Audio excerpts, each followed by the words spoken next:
A vida, a luta e o assassinato de Eduardo Mondlane. Este é o canal Verdades da África e esse é o documentário que vai relatar toda a história por trás do maior homem da história da independência de Moçambique, Eduardo Shivambu Mondlane.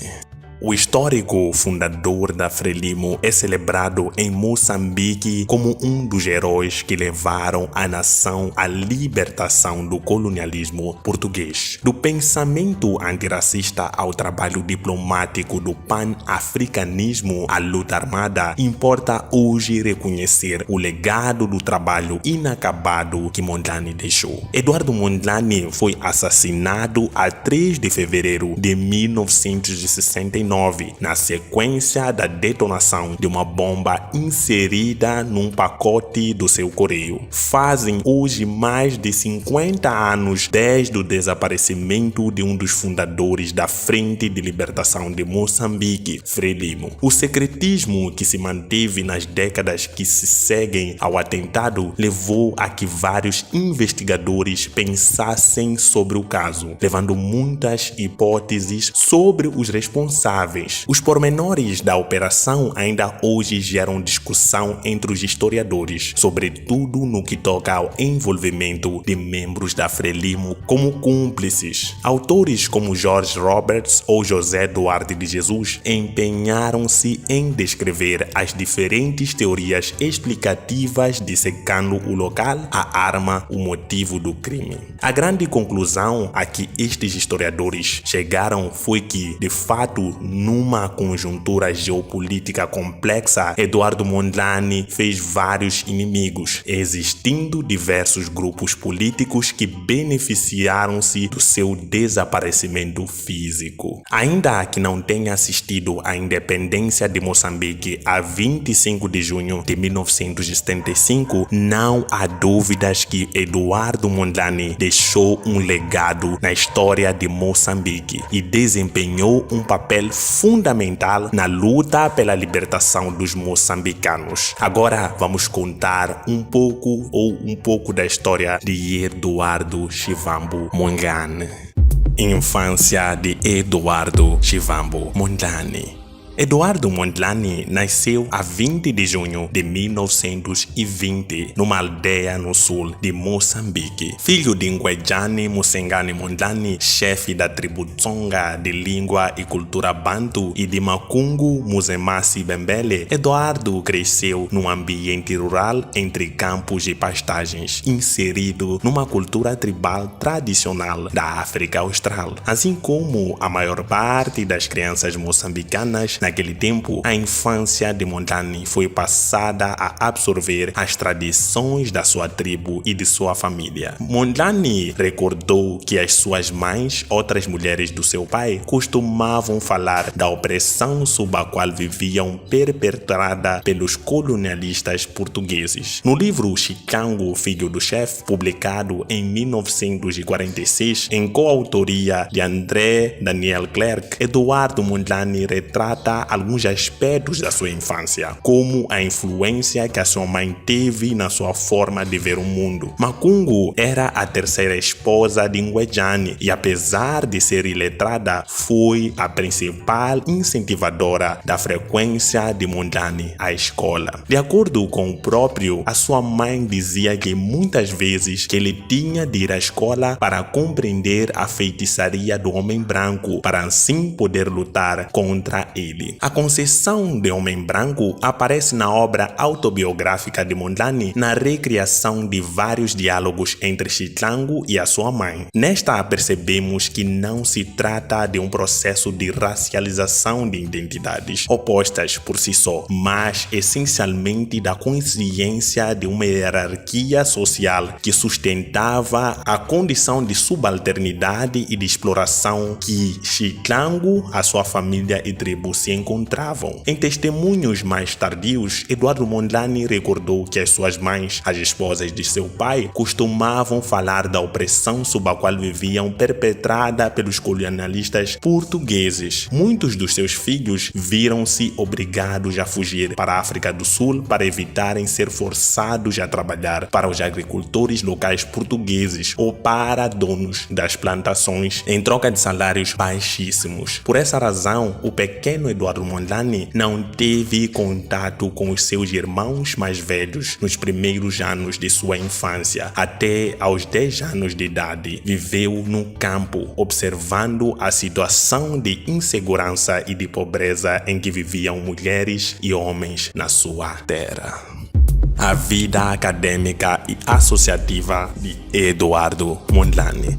Através das missões protestantes, sobretudo a missão suíça e do respectivo missionário-chefe André Daniel Clerc, Mondlane completou os estudos primários em Moçambique, frequentando as escolas calvinistas suíças e durante alguns anos as escolas oficiais portuguesas. Entre o ensino primário e secundário, Eduardo Mondlane foi aluno num curso agrícola prático de 2 anos da Escola Metodística Americana. Por não ter sido aceito em nenhuma escola secundária ou profissional de Moçambique, seu próprio país, o jovem que viria a ser líder da Frelimo viu-se forçado a terminar o ensino secundário na Transvaal, na África do Sul. A dificuldade em conseguir completar os seus estudos era comum e a esmagadora maioria das crianças e jovens moçambicanos não eram reconhecidos como assimilados segundo a política portuguesa que vigorava na época. Entre 1940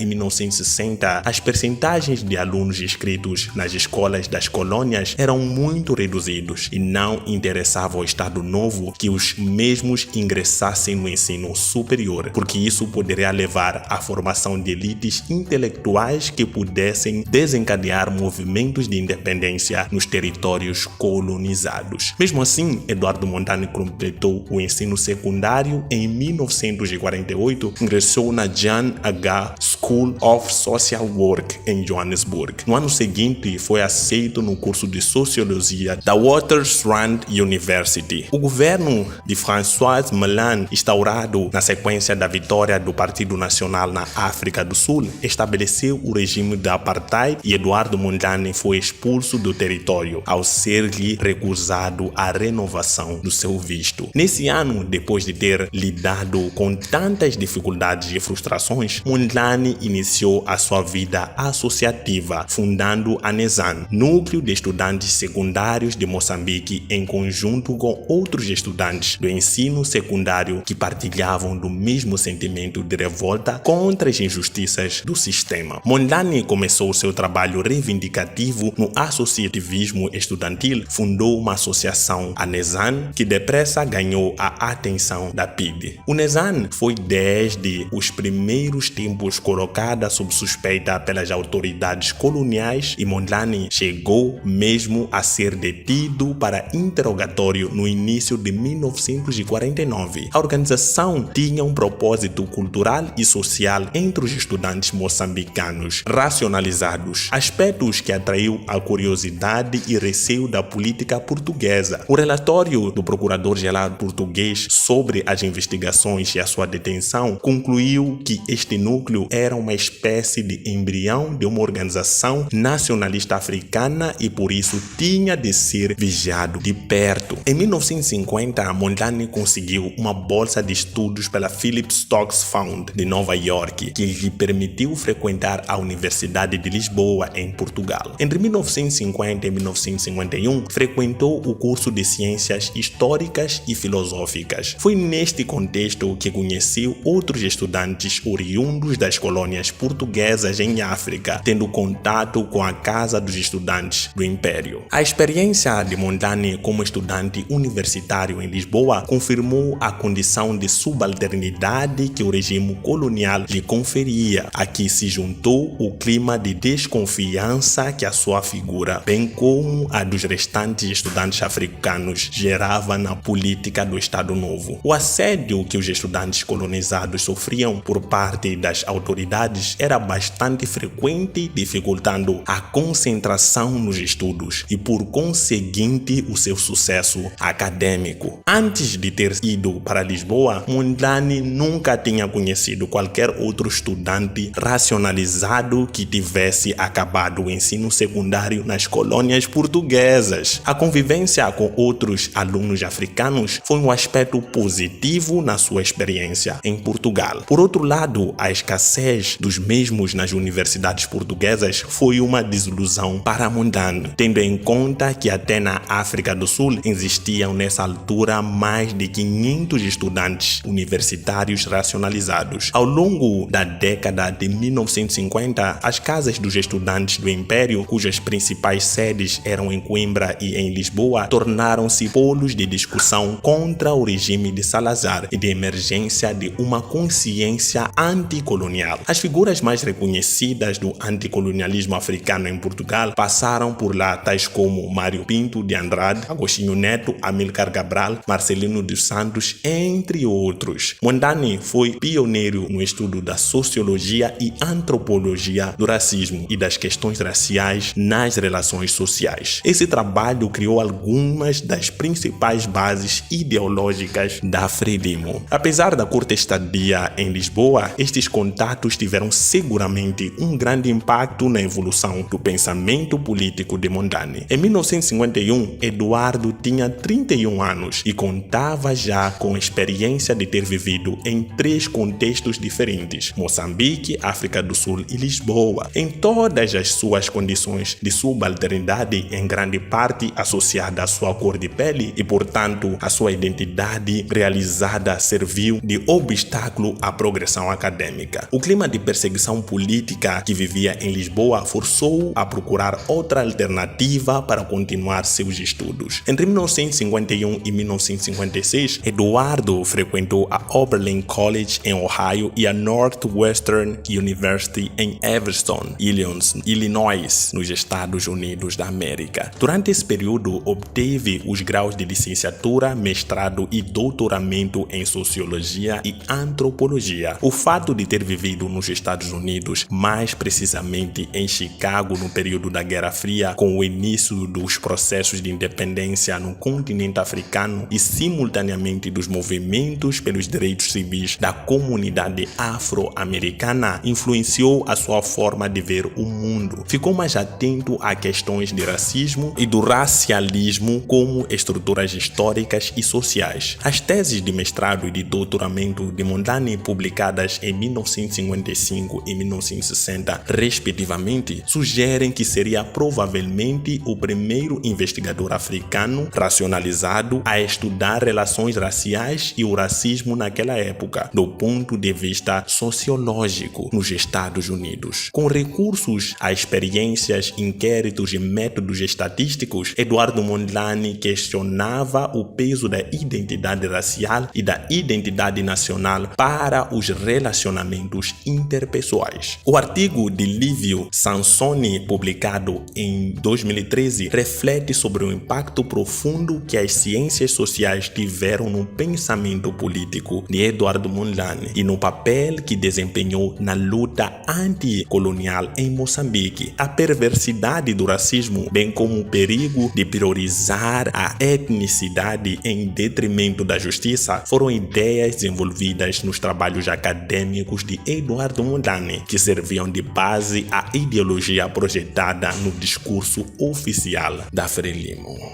O casamento com Janet Mondlane.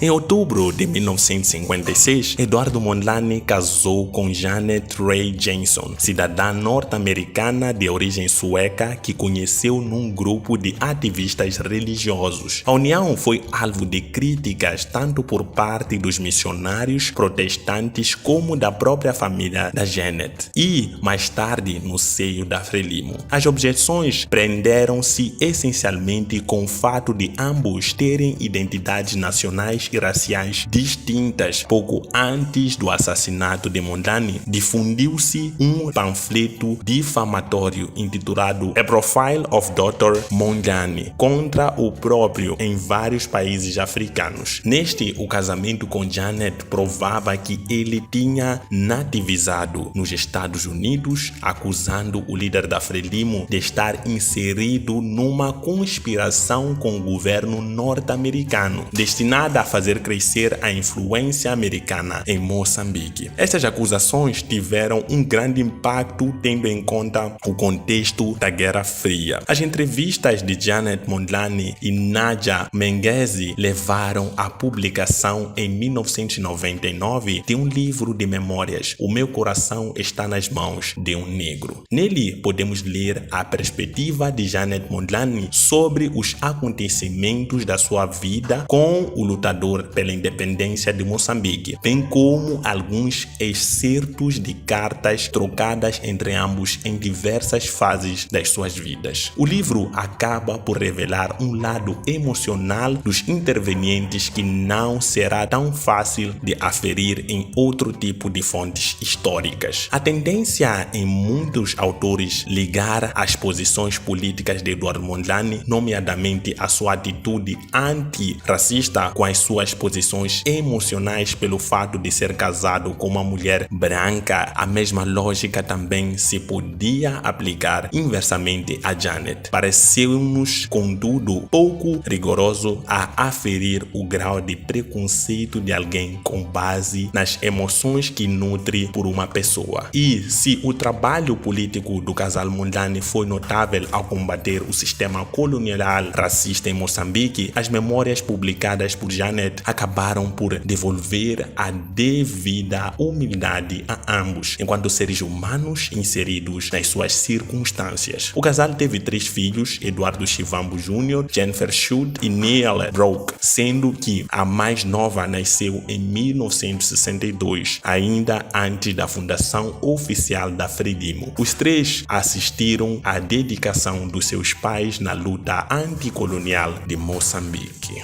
A vida profissional no seio da diplomacia. Em 1957, Mondlane foi convidado pela Organização das Nações Unidas para trabalhar como investigador no Conselho de Tutela. A sua principal função era elaborar documentos e estudos nas áreas econômicas e sociais relativos aos protetorados de Tanganyika, Camarões Britânicos e Sudoeste Africano. Foi no seio da sua atividade na ONU que Mondlane conheceu Adriano Moreira, membro da delegação portuguesa em 1957 e que veio a ser subsecretário do Estado de Administração Ultramarina em 1960 e ministro do Ultramar em 1961. Segundo o testemunho de Janet Mondlane e a correspondência entre ambos, Moreira e Mondlane tornaram-se amigos em Nova York e mantiveram uma relação cordial nos anos que se seguiram. Esta amizade confirma a atitude diplomática e convergente dos dois até certo ponto. Se lermos a comunicação de Moreira na Sociedade Geográfica de Lisboa, em que reagia à Conferência de Bandung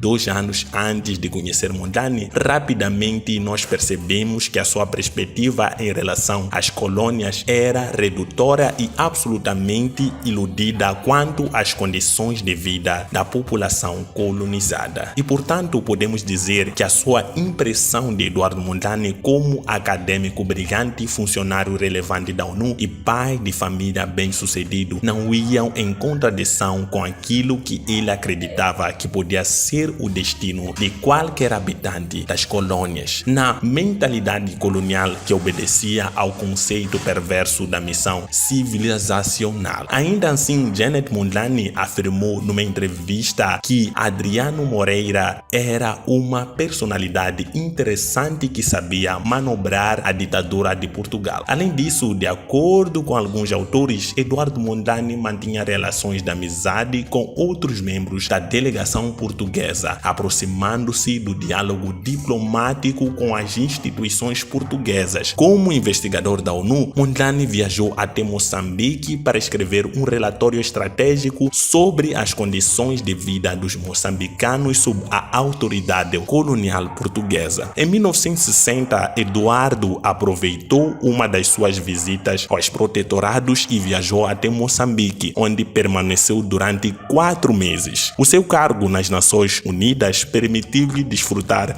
de uma relativa segurança durante a sua visita, ainda que sob a vigilância apertada por parte da PIDE. Nesta estadia, elaborou um relatório estratégico intitulado Present Condition in Mozambique, que apresentou ao Chester Bowlers, do Departamento dos Estados Unidos, em maio de 1961. Na sua análise, Mondlane observou as condições de vida da população com base na divisão identitária racializada de matriz colonial: negros, brancos, mestiços, assimilados e asiáticos. A operação política, a falta de estabelecimentos educacionais e a sobrevivência econômica permaneciam para todos os indivíduos racionalizados, sobretudo para os considerados negros. O relatório conclui que era evidente o crescimento em Moçambique de um sentimento generalizado contra Portugal e contra os portugueses, sendo reforçados pelos eventos militares que estavam a ocorrer em simultâneo no resto do continente africano e, sobretudo, no território vizinho, na Angola. A independência de Moçambique era, pois, uma inevitabilidade e seria necessário encontrar uma forma de negociação pacífica entre a então colônia e Portugal, evitando uma situação de guerra como a de Angola. Nesta fase, a estratégia adotada por Mondlane passava pela ação diplomática global, num esforço de angariar a simpatia externa e assegurar a independência ideológica da luta no eixo da Guerra Fria. Foi depois desta viagem que Mondlane decidiu deixar definitivamente as Nações Unidas e regressar a Moçambique para organizar um movimento político anticolonial. Alguns autores afirmam que foi a desilusão que o sociólogo sentiu ao confrontar-se com a realidade que se vivia na sua terra que fez com que abandonasse a sua situação confortável em Nova York e passasse a dedicar-se exclusivamente à luta anticolonial em Moçambique. Não foi, no entanto, apenas a apontada desilusão que pesou na decisão de Mondlane. Também pesaram, e talvez com mais importância ainda, as relações estabelecidas com outras figuras políticas que frequentavam o mesmo círculo diplomático, tal como Julius Nyerere e Amílcar Cabral. O primeiro havia sido um dos fundadores do partido de Tanganyika, African National Union, e em 1959 foi nomeado primeiro-ministro desse território semi-independente. Nos anos até a independência, em 1962, Nyerere ia muitas vezes a Nova York como peticionário nas Nações Unidas, estreitando relações com Mondlane e outros ativistas anticolonialismo africanos. Nestes contatos, Nyerere assegurou o apoio do seu futuro governo depois da independência do Tanganyika ao trabalho de Mondlane na organização de um movimento independentista para a liberação de Moçambique. Mondlane tentou, junto a vários grupos de movimento pela libertação de Moçambique, numa única frente anticolonial mais em frente. Quando Mondlane deixou o seu trabalho nas Nações Unidas em junho de 1961, aceitou temporariamente o cargo de professor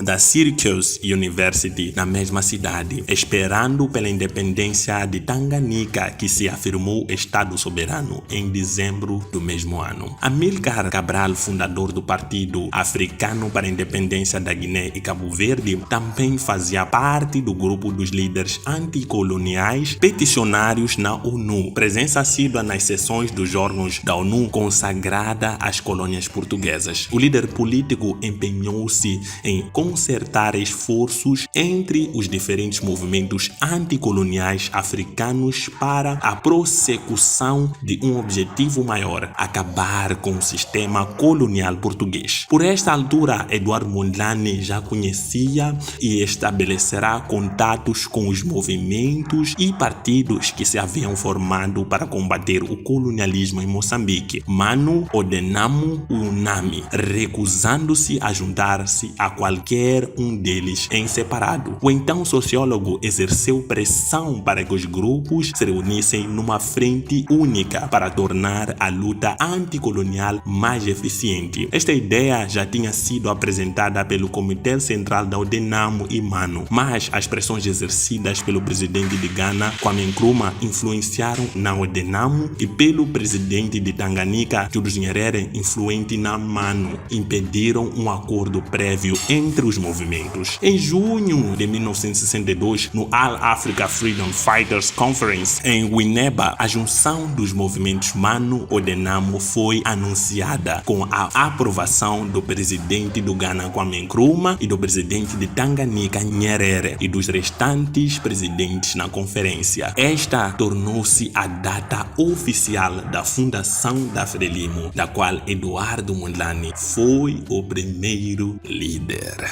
A luta na Frelimo.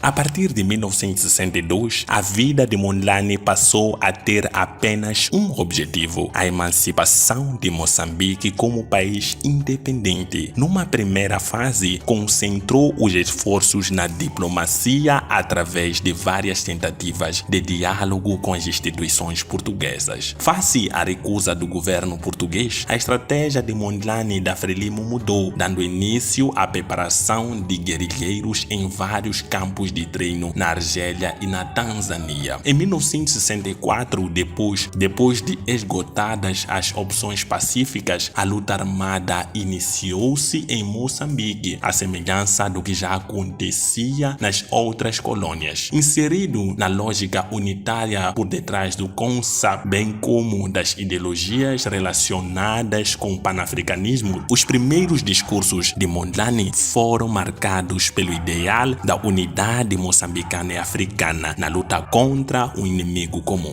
Numa perspectiva africanista do conflito, a definição inimigo para Mondlane coloca-se nos termos da opressão e do racismo, que se generalizavam não só ao território moçambicano, mas a todo o sistema colonial português em África. A ideia universalista dos direitos humanos e o enquadramento do colonialismo como entrave às aspirações de liberdade, justiça e bem-estar de todos revelam uma ligação ao pensamento de Amílcar Cabral, coerente com uma matriz de caráter iluminista. O propósito autonomista moçambicano da Frelimo era legitimado pela reivindicação de uma identidade nacional, seguindo um modelo de Estado da nação. Para Mondlane, a unidade nacional era critério necessário para o acesso da luta anticolonial, sendo uma nova realidade que tinha de ser criada ainda que pudesse preservar a diversidade cultural, mantendo as especificidades identitárias étnicas de tribos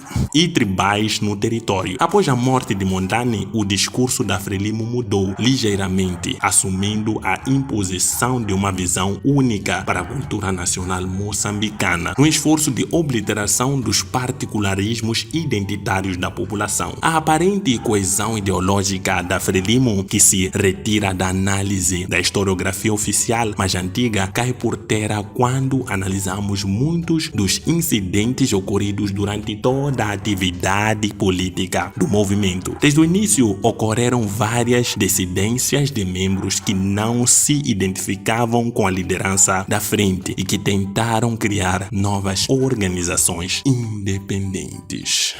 A morte de Eduardo Mondlane. A morte de Eduardo Mondlane foi causada por um pacote bomba. A bomba que matou Eduardo Mondlane estava inserida num livro de George Plekhanov, traduzido em francês, que continha um selo soviético na sua capa. O relatório do Departamento de Investigação Criminal da Tanzânia reconheceu que se tratava de uma falsificação. Nas semanas seguintes, a polícia interceptou outros exemplares da mesma obra obra de Plekhanov destinados a Marcelino dos Santos e Oria Simango, membros da Frelimo. Através da Interpol e da análise feita pelo Scotland Yard em Londres, descobriu-se que as baterias dos detonadores tinham sido manufaturadas no Japão e vendidas por uma firma em Maputo. O jornalista britânico David Martin publicou uma reportagem no jornal The Observer em 1972 em que revelou estas informações. Apesar dos esforços dos historiadores que reuniram testemunhos orais e tiveram acesso aos relatórios forenses, até hoje não há qualquer prova irrefutável sobre o verdadeiro culpado do assassinato de Mondlane. Contudo, o consenso geral é de que a operação foi planeada pela PIDE, uma vez que várias fontes alegam que a bomba foi armadilhada por Casimiro Monteiro. Este já tinha sido apontado por Martin em 1972 como responsável pelo engenho e a acusação foi corroborada por 2 agentes da PIDE e por um oficial dos serviços de inteligência da Rodésia. Ainda assim, a PIDE teve seguramente ajuda por parte de alguém próximo de Mondlane que pudesse transportar o explosivo até Dar es Salaam. Os 2 primeiros suspeitos foram Lázaro Cavandame e Silvério Nungo. O primeiro porque já tinha um historial de contestação ao líder da Frelimo e o segundo porque tinha acesso direto ao seu correio. Mais tarde, em documentos de imprensa revelados pelos serviços de inteligência italianos, Oria Simango também foi apontado como tendo estado implicado na operação. As divergências internas na Frelimo e o clima de contestação que se vivia na altura da morte de Mondlane aumentaram o número de suspeitos e impossibilitaram a obtenção de uma sentença justa e verdadeira. Numa cerimônia realizada em homenagem a Eduardo Mondlane, Amílcar Cabral concluiu a sua intervenção e elogio fúnebre da seguinte forma: pode dizer-se que Eduardo Mondlane foi selvaticamente assassinado porque foi capaz de se identificar com a cultura do seu povo, com as suas mais profundas aspirações, através e contra todas as tentativas e tentações de aliciação da sua personalidade de africano e de moçambicano. Fecha aspas. E as críticas ao colonialismo português não se fizeram esperar. Abre aspas. Se o colonialismo português e os agentes imperialistas podem ainda assassinar impunemente um homem como o Dr. Eduardo Mondlane, é porque algo de podre continua a vegetar no seio da humanidade. O domínio imperialista é porque os homens de boa vontade, defensores da cultura dos povos, ainda não realizaram o seu dever à superfície do planeta. Fecha aspas para Amílcar Cabral. O legado de Eduardo Mondlane.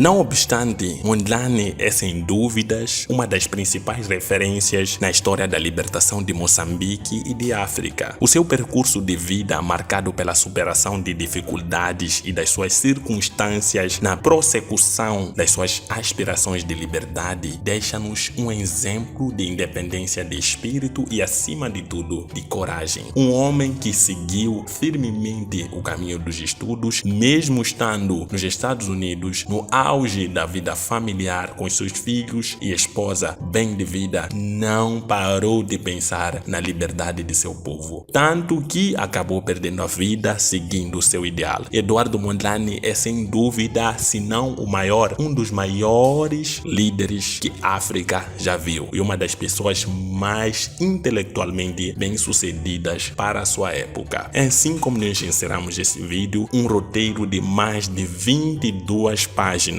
para retratar um pouco da história de Eduardo Mondlane. Não esqueçam, o lema do canal é olhar a África numa perspectiva africana. Tchau.